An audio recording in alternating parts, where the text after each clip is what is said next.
My first encounter with Shadowbrook, this ELS-owned community, was the morning of December 6th. I had been contacted by one of the volunteers on our OSTA board, and she sent me the link over the email about the interview that the resident had given the night before. It's hard to tell in the dark, but this tree is now standing upright in a creek bed after it and much of the earth beneath it slid down a 70-foot embankment. It left a huge hole right underneath the bedroom window of this mobile home, and it happened while the 98-year-old woman who lives here was sleeping. I thought, oh my gosh, I hope it doesn't come over here. Barbara Stevens lives right next door and was one of the neighbors visited by the Red Cross tonight because the slide knocked out some utilities. Well, we don't have water.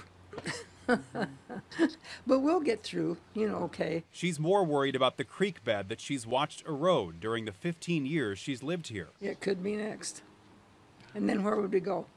My home's paid for. I don't want that to happen. After viewing that, I was doing a little research online and found out how to get in touch with Barbara, and I did get in touch with her, came out, and I started documenting by pictures. If the creek had been cleaned out and they'd put a culvert in all the way down, we could have gotten free filter and some rock and would have saved all this. This wouldn't have happened. And the lady up there, about 3 houses up, wouldn't have died.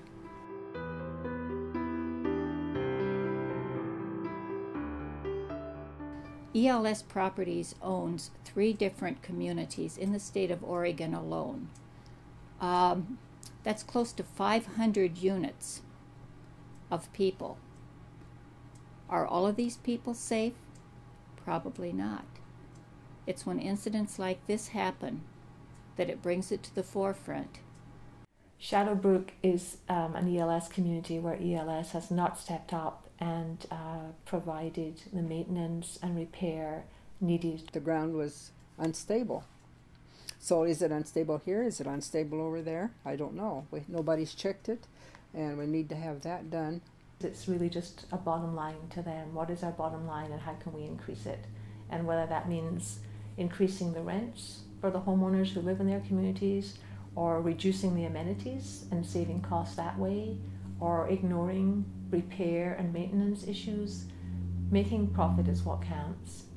Sam Zell in Chicago owns it, and I understand he has several mobiles across I don't know how many states, and this isn't the only place where there are problems, and he needs to pay attention not to just the money but to the people. Sometimes I think they forget that most of us are on a fixed income retirement-wise, and the rent goes up a little bit every year. That rents are raised to astronomical levels, really forcing people out of their homes. They just simply cannot afford increased rents, particularly seniors who are on fixed incomes and just getting Social Security income.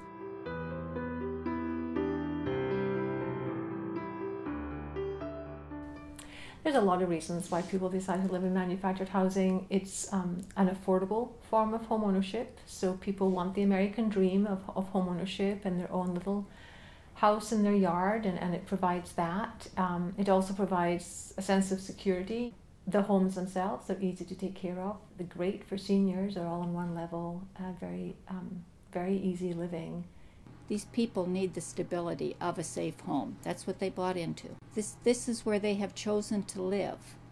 This is what they expected when they signed that contract, that it was a safe, habitable place to live.